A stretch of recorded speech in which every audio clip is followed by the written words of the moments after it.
you'll have the opportunity to do will most likely come from an accident and not a strategy.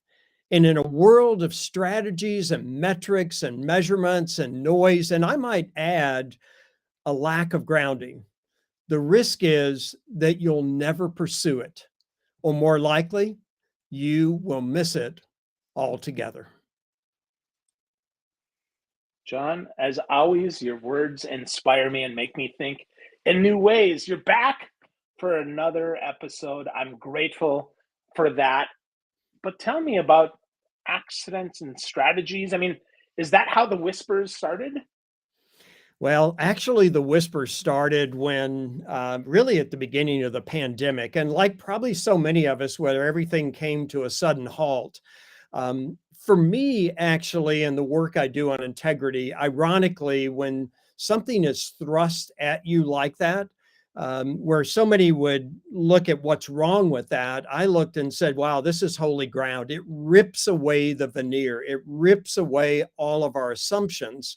But at the same time, I thought, in this time, what can you do to be helpful? And so I started putting out a thought of the day on social media and just to stir people's thinking in this time where the ground kind of gets tilled for you. And I just thought there was an opportunity there. And I just made the decision I'm going to do this at 7 a.m. every single day of the week, 7 days a week, just put the same thing on all social media platforms. And I did that until I got to number 500. And I took a pause there. And during that time, they kind of went from being a thought of the day to what eventually myself and some of my friends started calling a prism. It's just a different way to turn things, to see them in a slightly different way. And then I decided to do this pause, take a break.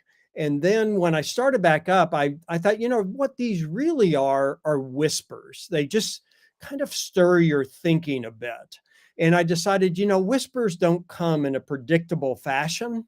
They don't come every day of the week. They come in a random kind of way, which I do believe that's the reality of whispers into our life, into our head, heart, and soul. But the problem was for me in the way I do things, it was way too big of an excuse to let 2 weeks go and nothing comes out, right? So I decided, you know what? I'm going to combine all of the ideas. They are going to come only on weekdays. They're going to come at random times of the day, but they're still going to be whispered. So I took all of the ideas and merged them into one. And ever since then, in fact, I think today is number 672. And I don't even know why I keep numbers for them because it doesn't categorize them. But I guess in my mind, somehow it's, I don't know what that is, but I just have numbered them along the way. But they are random in the sense that I don't have like 3 weeks of the whisper. I really wanted them, and they're not a curation. I don't go back to other people's work. I don't go back to my own work, at least knowingly. I just go in deep into my soul and let it kind of manifest itself. And so on my phone, I do have a folder. When something comes to me, I will put that in my phone. Sometimes I'll get 3 or 4 whispers in a day, and then sometimes I'll go 3 or 4 days and there's nothing. And what I've loved about it, Phil, is I really wanted them to be thoughts that allowed people to be vulnerable.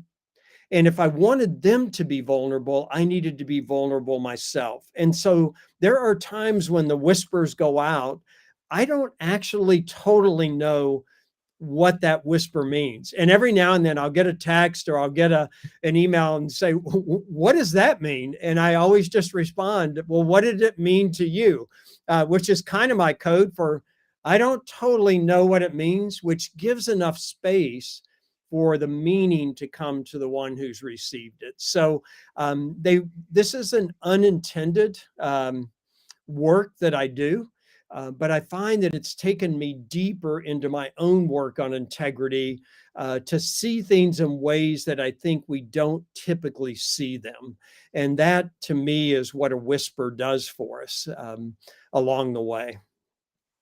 Yeah, I they're such a gift. I mean, I so appreciate getting them each day, each time that they come out for me, and they are a prism, right? They are a way of looking at things differently, but it depends where you're sitting, where you're standing, where your heart is, where your brain is, Mm, wherever what's going on around you. I mean, I can tell you, some days I get them and I'm at the grocery store or I'm out and mm, about and I'm doing things, and I read them and they hit me, and then other days, I'm at work at my desk like I am today, and I get one and it's completely different. mm, It's completely different. Or when I go back, a lot of times I'll go back and read them and I'll be like, oh, okay. I'll think about it in a new way. And I really value that. mm, You're not telling me how to feel. You're not telling me how to respond. You're not even repeating the words that are on the image, which is mm. super different, right? I mean, so many times I'm going to use the word thought leaders, right? Come out with not that it's how to think leaders more than it Yes. is thought leaders. And I really think this is thought leadership because you're helping lead my thoughts in a direction, but the direction is based on where I am, not based on where you are. And I think That that's very different. One thing for me, Phil, and this was really when I left my long career at Arthur Anderson to go into speaking 26 years ago.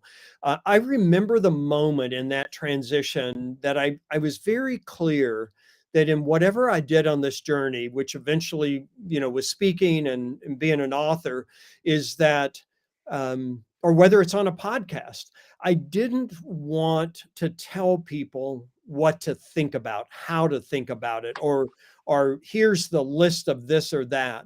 What I simply wanted you to do, or what I wanted to do, is simply to get you thinking. Because I thought if you got thinking, you would know how to process it in a way that best fit for your circumstances. Now, in full confession, in really the last few months, I've wondered if that strategy has actually been the highest level of what I could work. And here's the reason why. I think the whole idea of thinking itself can get in the way.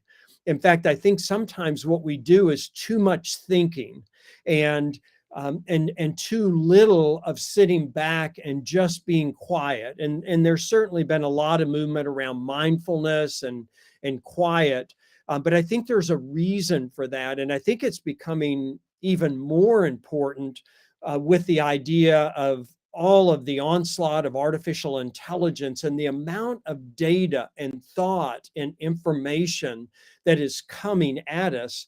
I think um, the real value is going to come with how we disconnect from it, how we settle as a human being. Because and recently, a lot of the artificial intelligence itself will tell you this, that it's not a person. It doesn't have empathy. It doesn't have emotion. And in some ways, the human being will be insignificant when it comes to information, but will be very significant when it comes to empathy and emotion and connection. And to do that, we almost have to disconnect from our thinking to ground ourselves in a way that we then show back up for the information that really brings the value to it. So maybe the whispers in some ways is a kind of a back door into that. And frankly, in my work in integrity, in full disclosure, I was hoping they would be backdoors into helping people dig deeper into their own integrity in ways they just wouldn't have necessarily approached it from the front door in the way they've Yeah. always assumed integrity to be. Hmm. I think that's so interesting, right? I think information, especially with the information age, right? I mean, we're getting so much data, so much Hmm, data. I think of it almost like, information architects might call it a data lake. I call it a garbage bag, hmm, right? You throw it all in because there's no structure, right? hmm, There's no meaning. And what I get from the whisper first is a pause, hmm, to be clear, right? Because the notification comes in. It's one of the only things that I have that notifies me because it's my text messages, right? I get the text. It makes me pause because I pay attention to it. It's the only thing that gets 100% read on my whole, in my whole system. That I shouldn't say that. Two things, and Facebook Messenger. That's it. Everything else, not at all. They don't notify me. I don't get them. So pause first, but then it's a word that I think is the summation of the words that you said, and that is meaning. That's And the it. meaning is what I ascribe to it, not what you do, right? You're telling me, hey, right? You're without telling me, you're saying pause Hmm. and consider, right? Hmm. Give this some meaning. And if it resonates, cool. And if not, you don't, right? But I think if we don't slow down, it's hard to understand what anything means because it just becomes more garbage in the garbage bag. That's it. That's exactly right. And a lot of times, what I hope that the whisper does is that it almost, when you read it, it's almost like you have to pause to say, what is this? It's not like a narrative that says, well, of course. It's almost like, wait a minute, let me read that again.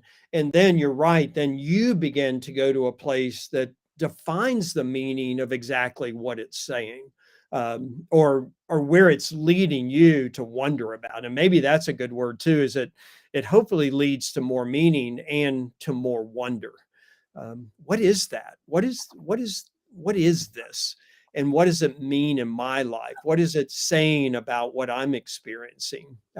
Which hopefully then brings your own experience to the forefront to be able to see it through a new set of eyes. Yeah, well, the more we're filled with wonder, I think, the more that we find wonderful things, right? So if we're filled with, I wonder what this is, we leave room for that wonderful stuff. But contrast that with something that one that you sent a couple few days ago. You said being in a place of emptiness Mhm. can often be the most fulfilling place you can find yourself.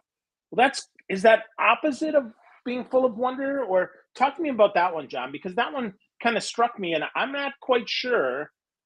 For me, I find emptiness often I feel vacant Mhm. as opposed to ready to be filled up. Right? I think there's that kind of juxtaposes, and I know you don't like to prescribe, but let's prescribe a little bit here. Let's go deeper into emptiness. Yeah, and I think so many ways, and I think the more we look at things non-dualistically, of it's either empty is bad, full is good, which we tend to operate in our, especially in the Western culture, particularly with our ego.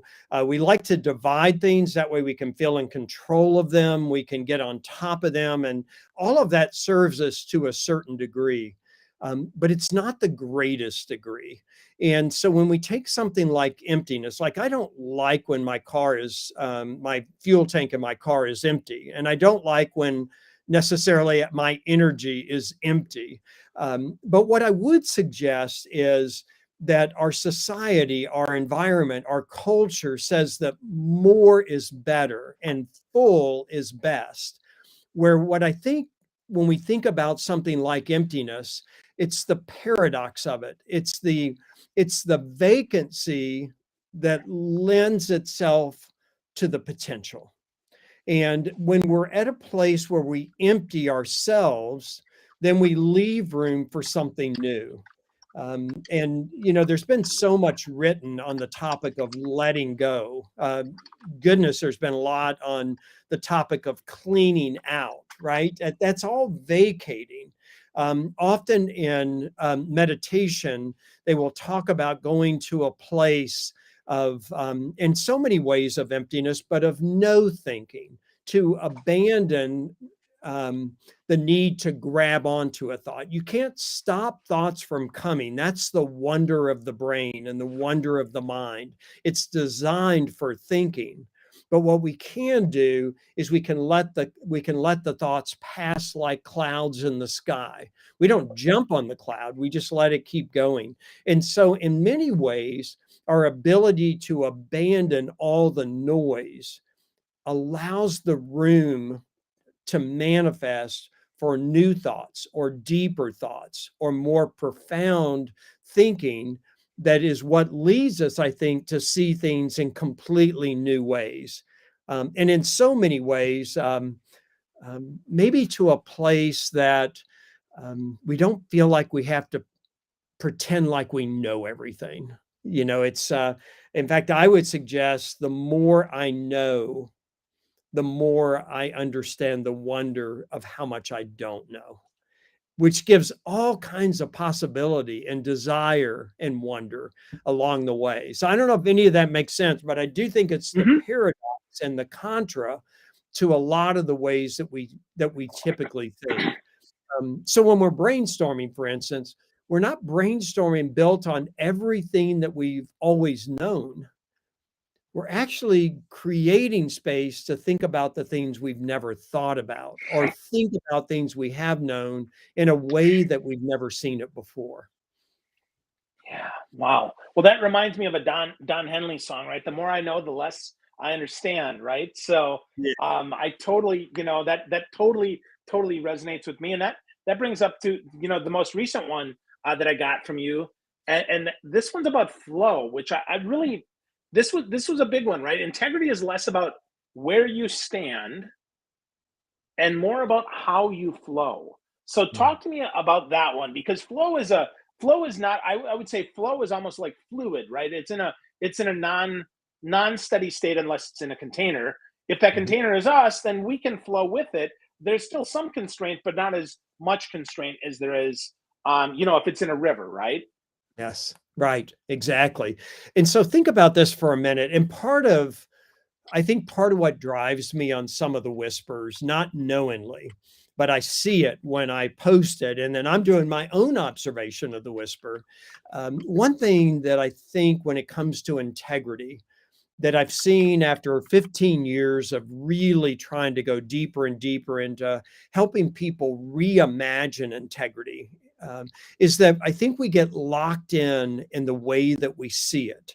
And oftentimes, what happens is we fall back on almost a control, if we can control things. And so, certainly, speaking of songs, there's the great country western song that if you don't stand for something, you will fall for anything, right? And I get that, and it has certainly merits to it, but it also has a dark side to it as well.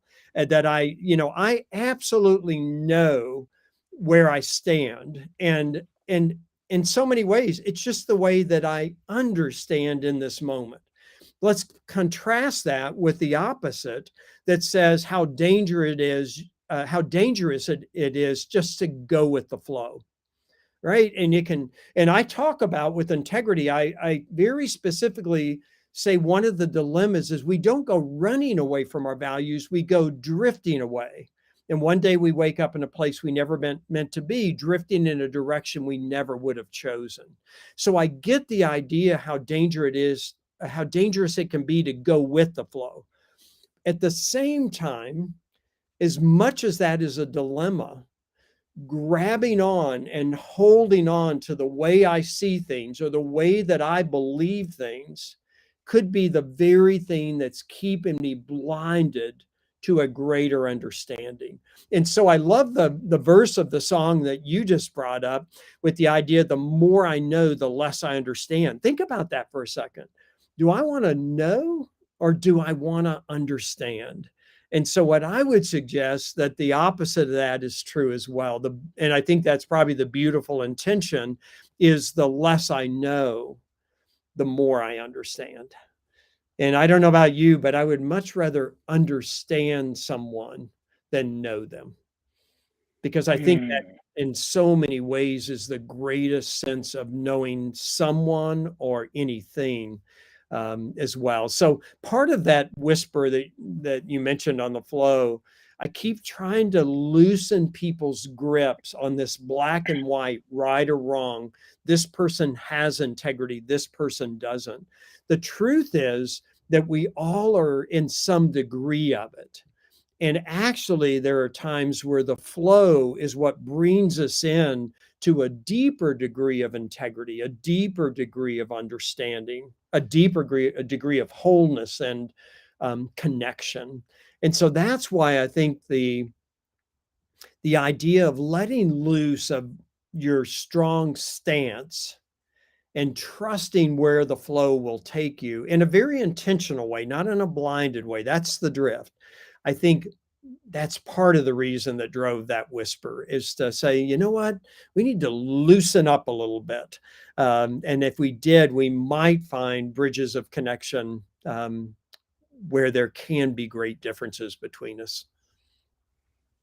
Wow. So that makes me think so much about the difference between integrity and morality.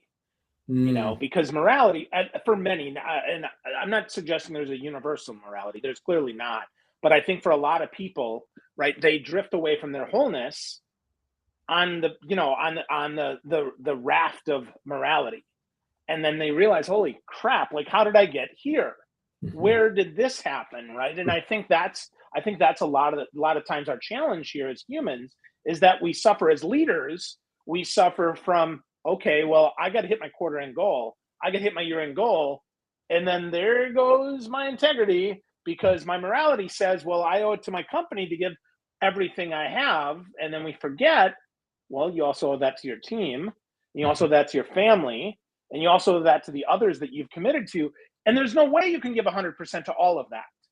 You Right. only have 100% to give, right? You only have what whole is whole. It is Mm. all, right? All meaning all. We read that, you can read that anywhere, right? When that is all. There's no sum there. Like integrity is one, Is right? one. Much like a right. So I think that made me think of, I don't know, maybe that's just a ramble, but that's what hit me with that, John. Yeah, and that's not a ramble at all, Phil. And I think that's precisely one of the things that we miss is that it's all connected. It's everything. I love when Richard Rohr talks about everything belongs. And so you can't segment integrity. You can't segment wholeness. It's impossible to do. It's all systemically connected together. And what is that? I forget what it is, but it's the idea that every movement of energy affects everything else. There's definitely a Yeah, the term. butterfly effect. Yeah.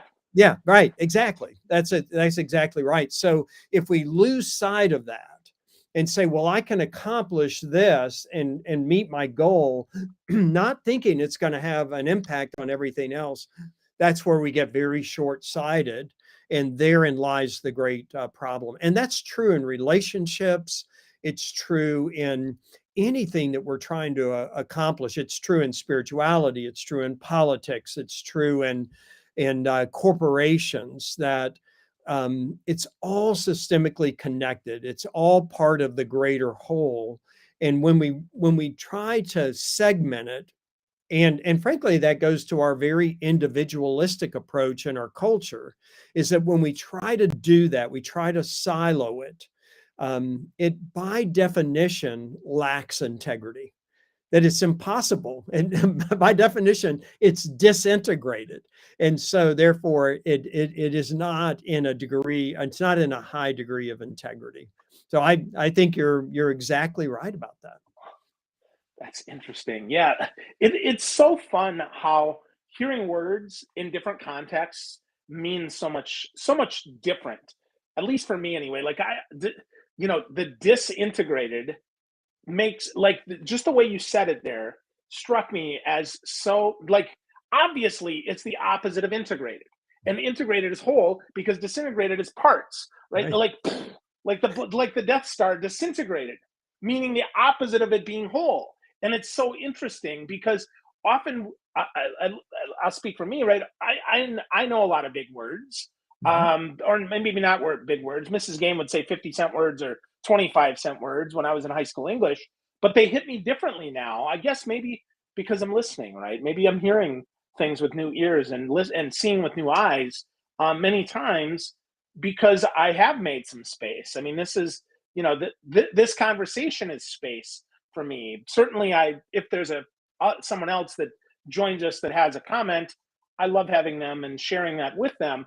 But for me, this is conversation that other people just get to be part of and kind of overhear. So that's just interesting to me, John. How Well, that how that how that all works out. well, one thing that strikes me too, Phil, is that, one of the things that I love on your Facebook post is, well, one, your awareness and example of gratitude, but particularly just simply awareness itself. And so it doesn't surprise me that words that had meaning before have greater meaning now. And so I think this whole idea of awareness and paying attention allows you to see things in absolutely new ways. And when I'm encouraging people to dig to their core to see what their values are, at first we need the words. I would also suggest then the greater awareness that you have, the less value the words themselves mean. And what I mean by that is that the deeper you go, the less language, or language has such a way of containing ideas that they're not big enough. They're, even if they're $40 words, they're not big enough to really hold what you now understand. But that's an ever expanding awareness, and your example of that in the everyday nature of what you see and what you express. And you're drawing people to gratitude, I think, is a perfect example of a deeper level of understanding. And so it doesn't surprise me, words that would have meant something one way before, you look again and they mean something even richer to you now. Yeah, it's amazing. And to that, right? Listening is such an active state. When I was, like reading as well. Like I think about this year, my goal is to read less, not more. Mm, Last year, I probably read 70 or 80 books.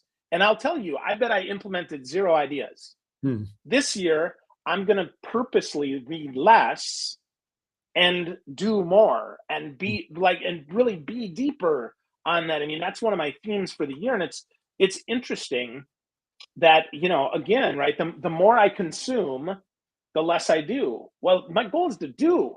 I want to make a difference. I want to be the difference. I Mm. want to make a difference. I don't just want to know about the difference, Yeah, and I think those are kind of some states. I mean, because we need the awareness, absolutely, right? We need to know that we need to slow down.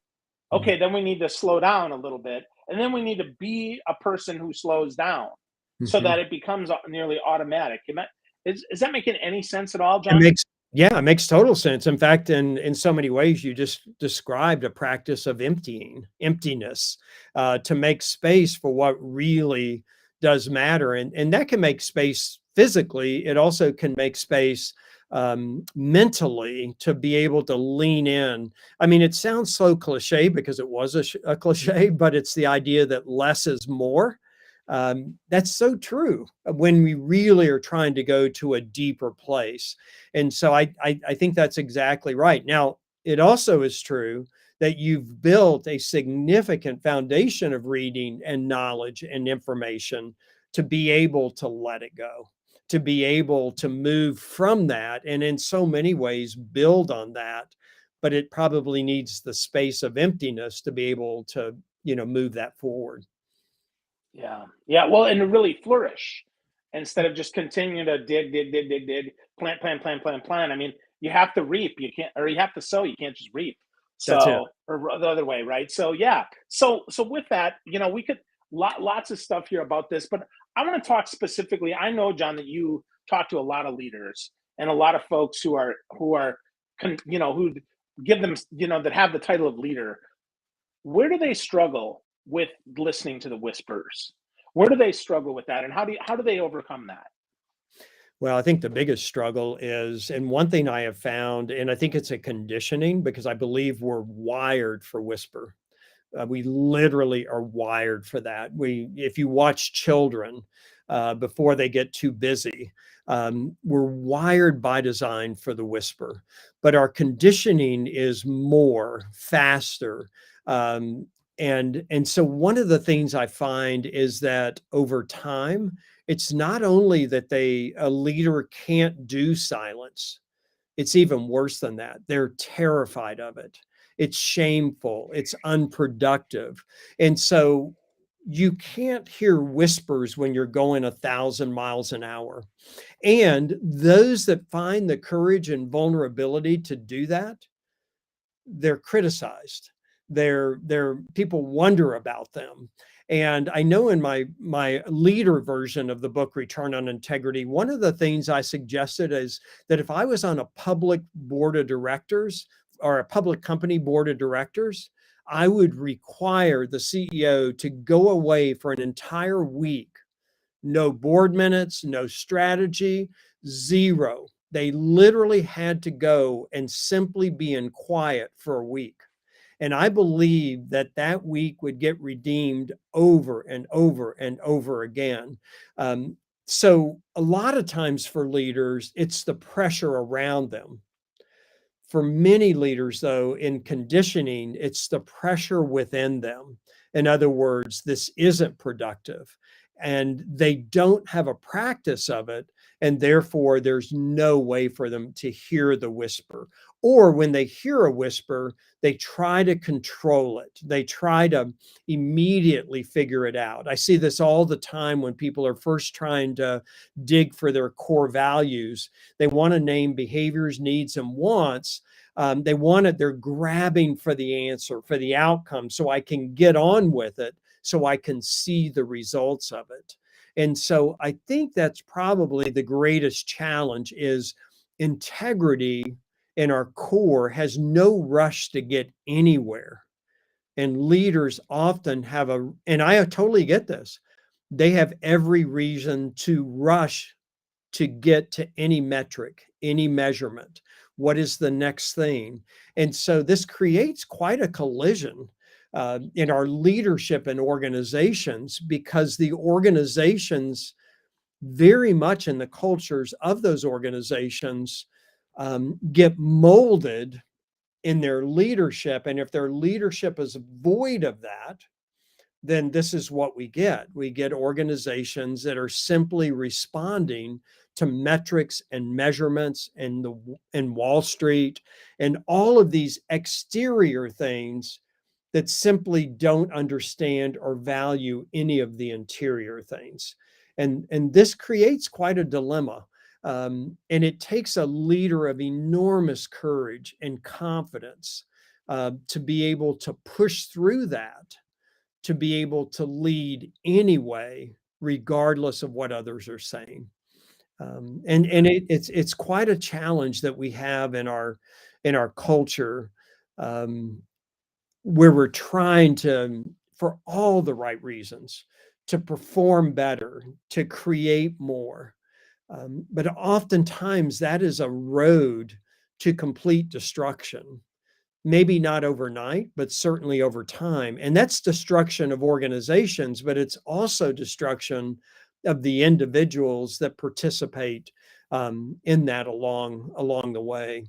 So many during the pandemic started naming people quitting their jobs as the Great Resignation. And I actually wrote one of my newsletters called The Porch that comes out the first Thursday of every month.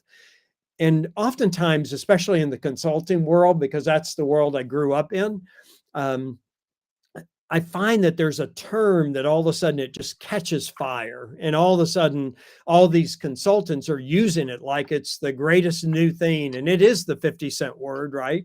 And this great resignation was one of those. And when I see that, I think there's a part of my darker side that wants to go head on and have a collision with it to kind of undermine it.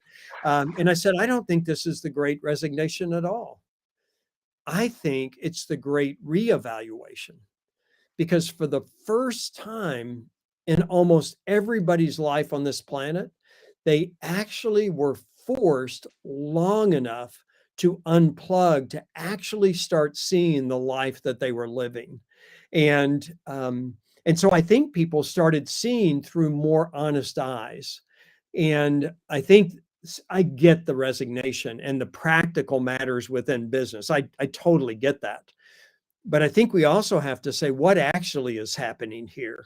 And if we understand what actually is happening there, then we can address it as an organization in a way that creates an opportunity with it rather than seeing it simply as a problem. And so going back to your question on leaders, I think that's the issue that they deal with all the time is that they get so pulled to the surface that they can no longer see correctly anymore. And that takes a great grounding to be able, regardless to how fast things are moving around you. You're in Florida and you get hurricanes, right? No matter how high the winds, in the middle of the storm, in the eye of the hurricane, is always peaceful. It's always calm. And so I think we're in slow motion compared to where we're headed. And AI is our best indicator of that. It's going to go faster and faster. That's okay. We're already going faster than we can possibly process right now. What we need to do is focus on how do we ground greater as the speed gets faster, where the speed actually becomes irrelevant. And the grounding is what brings us to a place of value that allows us to see through the opaque nature of the speed in which we're in. And that's a great leader challenge, I think, for any leader, whether it's the leader in a community or in an organization or in a church or in a family. It's in all of those places that you so correctly named earlier. They're all connected. It's all one. And when we do it well in one place, it helps us to learn how to do it well in another. Wow. Wow, that's so, so good. So I'm going to ask you one last question here as we wrap up here. I also want to encourage folks to get to know John Blumberg more at blumbergroi.com. Sign up for the porch, get a copy of that so that you can get to know him more. But John, how do we get started on this crazy journey? I mean, there's so much there. How do we get started whispering? Do we have to take a week away? I mean, can we journal? I mean, give us a couple practical steps so that we can get started. Well, I think one thing, they can go to your Facebook page and pay attention to what you say every day and what you notice. It's such a practical example of profound awareness. So that's one thing, and that's a practice that I've developed since the joy of getting to know you, Phil. I think the other is to take small moments of silence. And the great mystics would say that the brain is wired to have 2 20-minute segments of silence a day. Don't try that or it will overwhelm you. But what if it's 20 seconds of silence twice a day that goes to 30, that goes to a minute? To me, when I encourage people to start digging for core values, I believe it's the practice of the silence that actually gets them moving past the roadblocks that they typically run into. I know in my program, Circle of Integrity, and anybody can sign up for those, that it takes maybe in some ways, and this sounds almost contradictory, but a structured form of pausing in a way that pulls you into the pause longer than you're capable of yourself and pulls you into a way of seeing things maybe in a way that you haven't seen them before. I love Anthony DeMello, who was a Jesuit down in India, and he says, one of the greatest things we need to know is how to unlearn. And the question is, how much truth can you take without running away? And so sometimes I think the place to start is in some kind of form of structured pause that says, I'm going to have to take a time out here. And, but in a very practical, as soon as you stop watching this, just take 20 seconds of silence and close your eyes and take a few good deep breaths and maybe make that a practice 2 or 3 times a day. Just say, I'm stopping here, I'm pausing here. And I believe what begins to happen is what will manifest itself is literally in what you demonstrate and what you post so often is what you see in the simplest things, the most profound experience. And so I think there's different ways for people based on what you even started with. It depends on where they are, but to always trust wherever you are, there's 1,000 miles to tumble deeper. And I know for myself on my own work on integrity, the more that I dig deeper, the more I see that there's no end to the free fall of knowing more and more. And I think the same would be true, but you have to start somewhere. You have to take the plunge, I guess, to begin the process. I don't know if that answers your question, Phil, but Absolutely. It does. Of course it does. Beautifully. So I'm going to share one more of your whisper here, John, because this one hits me hard. And this is the one that I want to leave everyone with. The time that matters to integrity is the now. It's always ready to sit for a quiet connection. So, friends, if you're hearing that, if you're listening, certainly get to know John more at blumbergroi.com. That's BLUMBERGROI.com. And do what he suggests. Take 20, 30 seconds after you finish listening to this and just be quiet and listen for the whispers of leadership wherever you are and wherever you're going. Thank you, John. I appreciate you as always, my friend.